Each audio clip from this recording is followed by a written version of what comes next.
الحمد لله رب العالمين، والصلاة والسلام على سيد الأنبياء والمرسلين،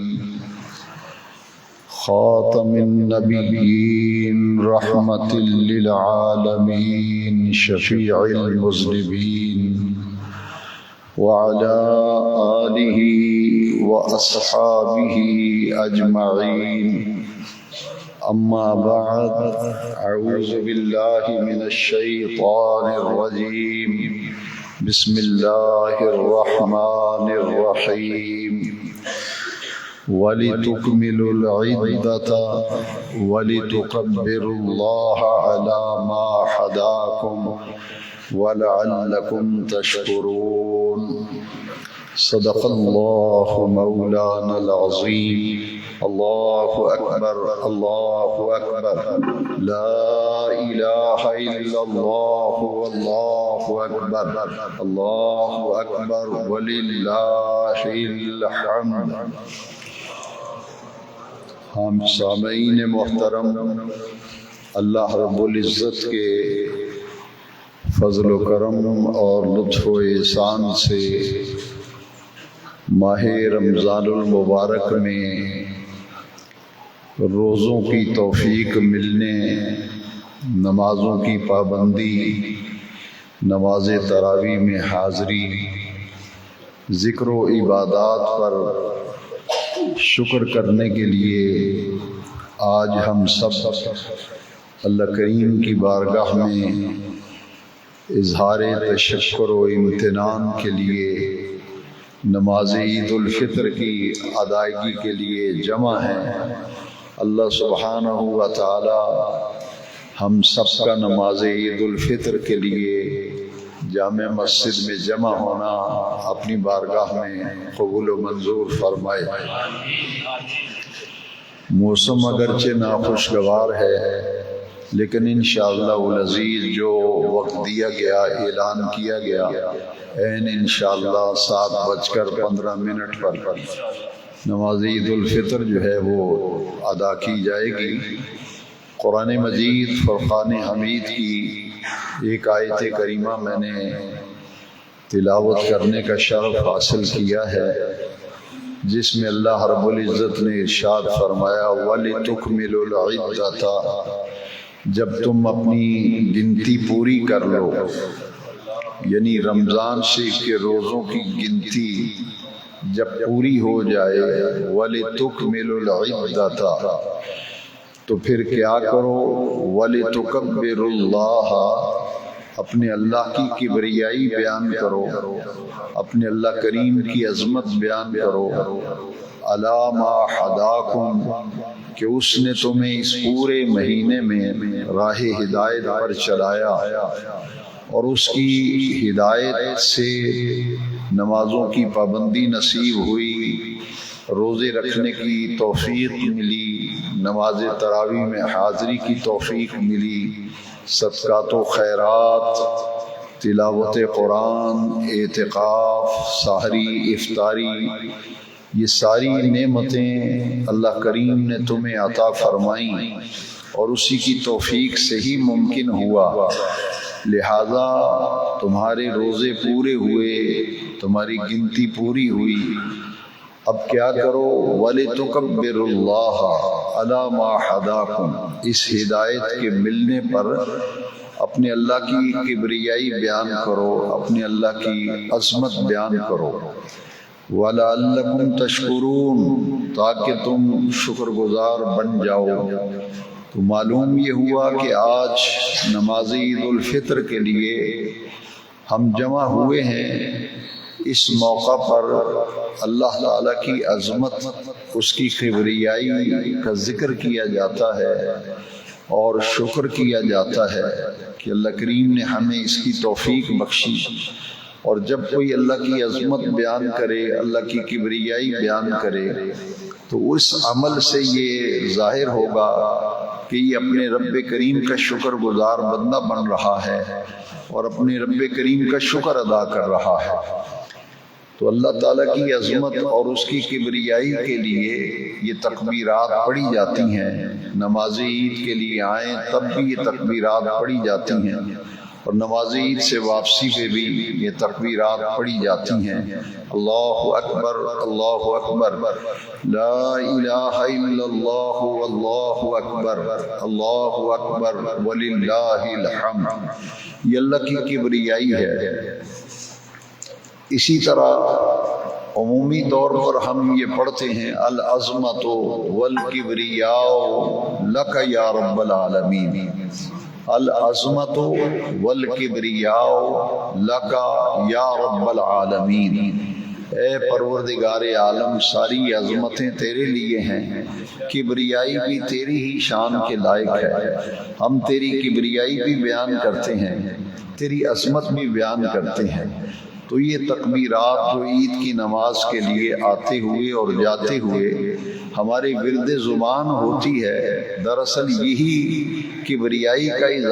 عظمت اور اللہ کی کبریائی کا ہم تذکرہ کرتے ہیں، اظہار کرتے ہیں کہ پوری کائنات کا خالق اور مالک اللہ ہے، اور اسی کی توفیق سے ہمیں یہ مہینہ رمضان شریف کا نصیب ہوا، اور اسی کی توفیق سے ہم نے روزے رکھے، اور اسی کی توفیق سے ہم نے تراویح پڑھی، اسی کی توفیق سے ہمیں 5 وقتہ نمازوں میں باجماعت ادائیگی کے لیے حاضری کی توفیق ملی، اور اسی کی توفیق سے اس کا دیا ہوا مال ہم نے اس کے راستے پہ خرچ کیا اور ضرورت مندوں پہ خرچ کیا، لہذا یہ شکرانہ بھی ہے، اللہ کی عظمت و کبریائی کا تذکرہ بھی ہے۔ قرآن مجید کی دوسری آیت میں پورے مہینے میں جن خوش نصیب لوگوں نے اس مہینے میں ہر وہ کام کیا جس کے کرنے کا حکم اللہ نے دیا ہے، اور اس میں خاص کام جو کرنے کا ہے وہ تو روزہ ہے، جو اسی مہینے کے ساتھ خاص ہے، جو رمضان شریف کے روزے فرض ہیں، جنہوں نے یہ روزے رکھے ہیں اور جنہوں نے تراویح پڑھی ہے، ذکر اذکار ہے، سحری افطاری ہے، اعتکاف ہے، تلاوت قرآن ہے، اس کے نتیجے میں جو کامیابی ملتی ہے وہ کیا ہے؟ وہ ہے تزکیہ۔ تزکیے کا معنی ہے صاف ستھرا ہونا، پاک صاف کرنا۔ تو روزہ رکھنے کی وجہ سے آدمی کو طہارت حاصل ہوتی ہے، جیسا کہ مشہور حدیث ہے لِكُلِّ شَيْءٍ زَكَاةٌ وَزَكَاةُ الْجَسَدِ الصَّوْمُ، ہر چیز کی زکوٰۃ ہے، جسم کی زکوٰۃ نبی کریم علیہ السلام نے فرمایا وہ روزہ ہے۔ تو اللہ کریم نے قرآن مجید میں فرمایا قد افلح من تزکا، جس نے تزکیہ کیا وہ فلاح پا گیا۔ قد افلح من تزکا، فلاح کہتے ہیں دنیا اور آخرت کی کامیابی کو، وہ کامیابی جو دنیا کی بھی ہو، وہ کامیابی جو آخرت کی بھی ہو۔ قد افلح من تزکا وذکر اسم ربہ فصلی، کامیاب ہو گیا وہ شخص، اس نے کامیابی کو حاصل کر لیا، اس نے کامیابی کو پا لیا۔ کون؟ من تزکا، جس نے تزکیہ کیا، اپنے ظاہر کو بھی پاک کیا، اپنے باطن کو بھی پاک کیا۔ روزے رکھنے سے جسم کی زکوٰۃ نکلی، طہارت قلبی حاصل ہوئی، اللہ کے ذکر سے دل کو تازگی ملی اور دل کو قرار ملا۔ تو اس پورے مہینے جو محنت کی اس کے نتیجے میں ہمیں جو تزکیہ ملا ہے، تو اللہ کریم نے فرمایا قد افلح من تزکا وذکر اسم ربہ فصلی، کامیاب ہو گیا وہ شخص جس نے تزکیہ کیا، وذکر اسم ربہ فصلی، اور اپنے پروردگار اپنے رب کا نام جپا اور اپنے رب کے نام کا ذکر کیا، فصلی، اور نماز پڑھی، وہ کامیاب اور کامران ہو گیا۔ اس آیت مقدسہ میں مفسرین کرام فرماتے ہیں کہ اس سے مراد نماز عید بھی ہے، اور اس سے مراد یہ ہے کہ پورے رمضان شریف میں جو اسے مشق ہو گئی تھی باجماعت نماز پڑھنے کی، سحری کو وقت سے اٹھنے کی، اور کھانے پینے کے اوقات کی پابندی، سحری اور افطاری نے اسے نظم و ضبط سکھلایا اور نظم و ضبط کا پابند بنا دیا۔ اس کے بعد پھر وہ صبح اٹھا اور اس نے غسل کیا، سنت طریقے سے مسواک کی، لباس پہنا، اپنے رب کا نام جپتا ہوا، تکبیرات پڑھتا ہوا، عیدگاہ میں آیا اور مسجد میں آیا، جہاں بھی عید کی نماز اس نے پڑھی اس نے اپنے رب کا نام جپا، اپنے رب کا نام ذکر کیا اور فصلہ، پھر نماز پڑھی۔ اللہ کریم نے فرمایا وہ کامیاب ہو گیا، اس نے فلاح کو پا لیا۔ آج کا دن یہ انعام ملنے کا دن ہے، اور آج کا دن جو ہے اللہ کریم نے اہل ایمان کے لیے نعمت غیر مترقبہ بنائی ہے کہ اس میں اللہ تبارک و تعالی اپنے بندوں کو ایسی طہارت عطا کرتا ہے کہ جب عید کی نماز پڑھ کے لوگ نکلتے ہیں تو حدیث شریف میں آتا ہے ایک ندا دینے والا ندا دیتا ہے کہ تم نے پورا مہینہ اللہ کی فرما برداری میں گزارا، اور اس کی بندگی میں گزارا، اس کی عبادت میں گزارا، روزے بھی رکھے، تراویح بھی پڑھی، نیک اعمال کی بھی توفیق ملی۔ اب تم اپنے رب کی بارگاہ میں شکر کرنے کے لیے نماز عید کے لیے آئے ہو، اللہ کا نام جپتے ہوئے آ رہے ہو، اور عید کی نماز پڑھ کے جاؤ گے تو اللہ کا نام جپتے ہوئے جاؤ گے، تمہارے لیے اتنا بڑا انعام ہے۔ جب دعا کے بعد تم اپنے گھروں کو واپس لوٹو گے تو اعلان ہو رہا ہوگا جتنے بھی اپنے گھروں کو لوٹ رہے ہیں یہ سب کے سب مغفور ہیں، یہ سب کے سب مغفور ہیں، مغفور لہم، مغفور لہم، ان کے لیے بشارت و خوشخبری ہے کہ یہ سب کے سب مغفور ہیں۔ مغفور کا معنی جس کی بخشش کر دی گئی ہو، جس کو بخشش مل گئی ہو۔ تو اللہ کریم فرماتے ہیں کہ جب تم قد افلح من تزکا وذکر اسم ربہ فصلی، تم کامیاب ہو گئے، اور اس کامیابی کو حدیث شریف میں بیان کیا گیا۔ وہ فرشتہ اعلان کرتا ہے کہ تم عید کی فراغت کے بعد اور دعا کے بعد گھروں کو لوٹ رہے ہو، تم ایسے ہو گئے ہو جس دن تمہاری ماں نے تمہیں جنم دیا تھا، جس دن ماں نے تمہیں جنا تھا۔ یعنی بچے کے ذمہ تو کوئی گناہ نہیں ہوتا، بالکل اس طرح اس کے سارے معاملات، پچھلی ساری خطائیں رب ذوالجلال ایسے معاف فرما دیتا ہے کہ بالکل اس کا دامن اجلا ہو جاتا ہے، وہ ایسا پاک اور صاف ہوتا ہے، ایسی طہارت ملتی ہے کہ اللہ تبارک و تعالی کے فضل و کرم سے اس کے تمام کھاتے ایسے ہو جاتے ہیں جیسے اس نے گناہ کیا ہی نہیں ہے۔ لیکن ایک بات ذہن میں رکھیں کہ جب بھی کوئی آدمی نیک عمل کرتا ہے، نیکیاں کرنے سے جتنے گناہ ہوتے ہیں از خود معاف ہوتے رہتے ہیں۔ جیسا کہ مشہور حدیث میں ہے کہ ایک نماز دوسری نماز تک گناہوں کا کفارہ، ایک جمعہ دوسرے جمعے تک گناہوں کا کفارہ، ایک رمضان شریف کا مہینہ دوسرے سال اگلے سال رمضان شریف آئے گا تو جنہوں نے اس سال پورے مہینے کے روزے رکھے، فرما بردار بندے بن کے گزارا، اگلے رمضان شریف میں بھی اللہ کی توفیق سے جب وہ یہ عمل کریں گے تو پھر کیسے ہو جائیں گے، اللہ اکبر، پھر اللہ کریم انہیں ایسے فرما دے گا کہ ان کے سارے گناہ جو ہے ان کی مغفرت ہو چکی ہوگی۔ اور قرآن مجید کی آیت کریمہ اس پر گواہی دے رہی ہے۔ دیکھیے قرآن مجید کی آیت کریمہ یہ مضمون بیان کر رہی ہے، ان الحسنات یذہبن السیئات، جب آدمی نیک عمل کرتا ہے تو اس کی نیکیاں اس کے گناہوں کو ختم کر دیتی ہیں، اس کی نیکیاں اس کے گناہوں کو بہا کر کے لے دیتی ہیں، یہاں تک کہ جب آپ وضو کرتے ہیں،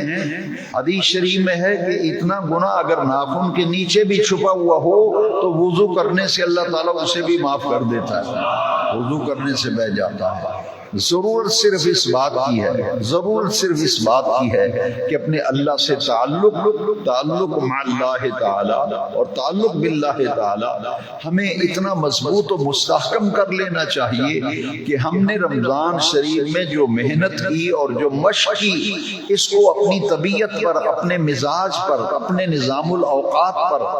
اپنی روزمرہ کی مصروفیات میں ان تمام باتوں کو ہم شامل کر لیں جن کی تربیت ہم نے رمضان شریف کے مہینے میں پائی، جن کی مشق ہم نے رمضان شریف کے مہینے میں کی تھی۔ اسی لیے رمضان شریف یہ تقاضا کرتا ہے کہ لعلکم تتقون، کہ روزے کا ایک مقصد تھا کہ تمہارے اندر تقوی پیدا ہو، تمہارے اندر پرہیزگاری پیدا ہو۔ روزے دار زمانہ ادھر کا ادھر ہو جائے۔ جس نے روزہ رکھا ہے اللہ کی رضا کے لیے،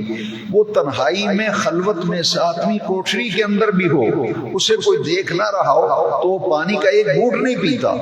کیونکہ اس نے تو روزہ رکھا ہے نا، اس کا ایک تصور ہے۔ تو روزے دار کبھی بھی یہ حرکت نہیں کر سکتا، وہ کہتے میرا روزہ ہے، تنہائی میں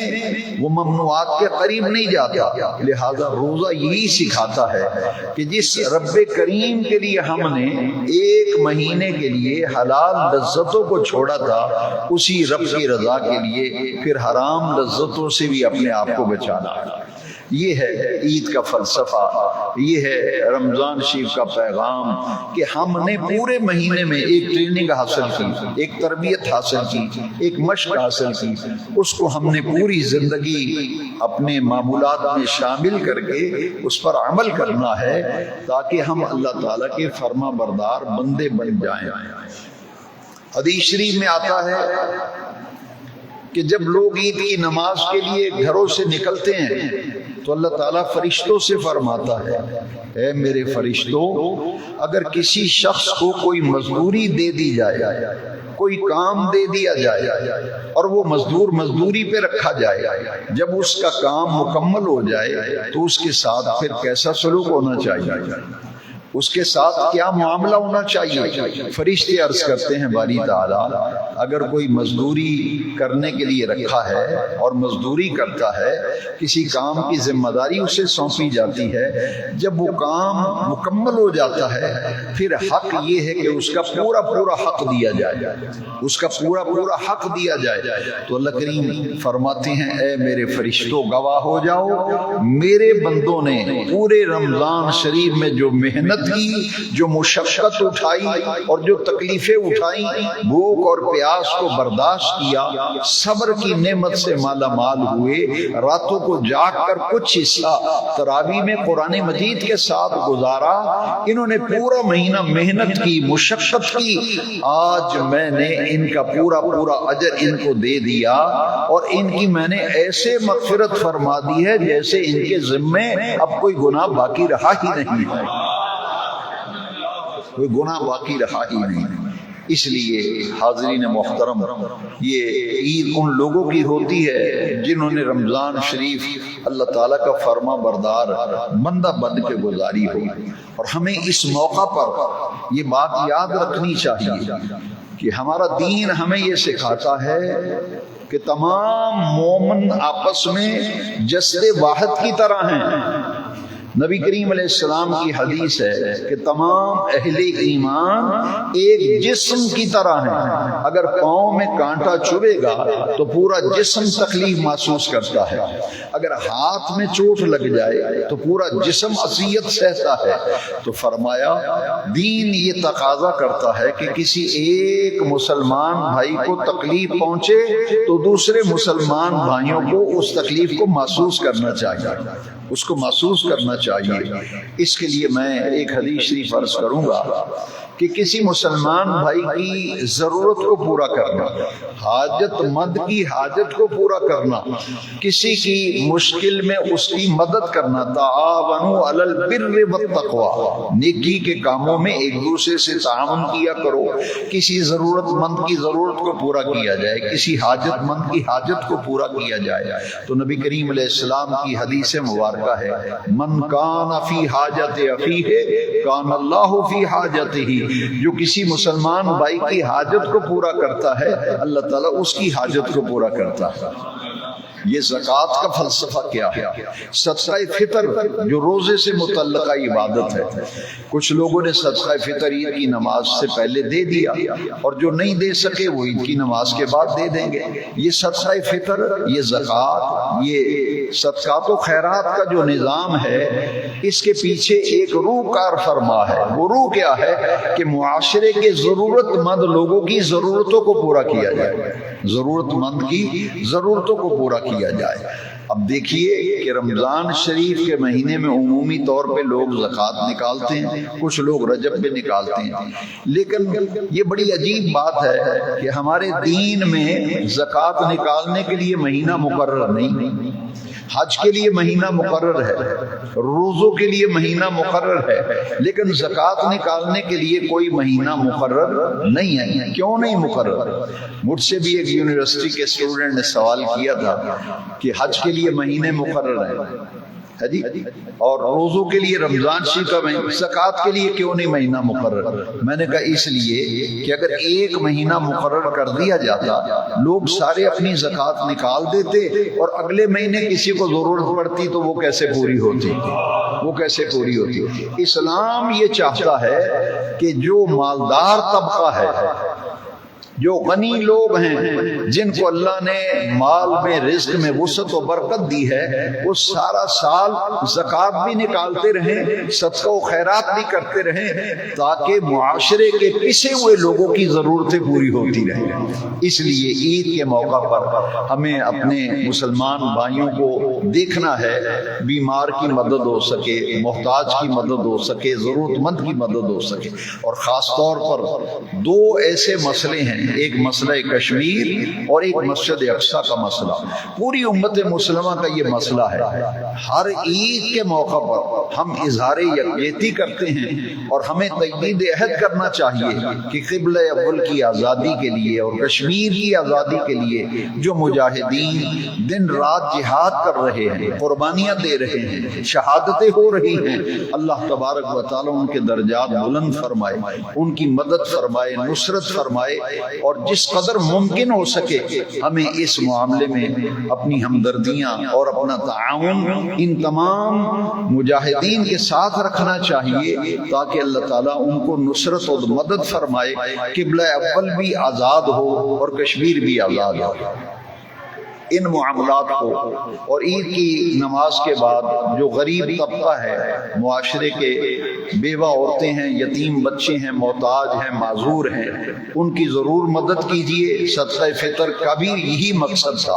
تو اللہ کریم سے ہم توفیق مانگتے ہیں کہ اللہ کریم ہمیں اس کی توفیق عطا فرمائے۔ صفحے بنا لیجئے، نماز کا وقت ہو گیا۔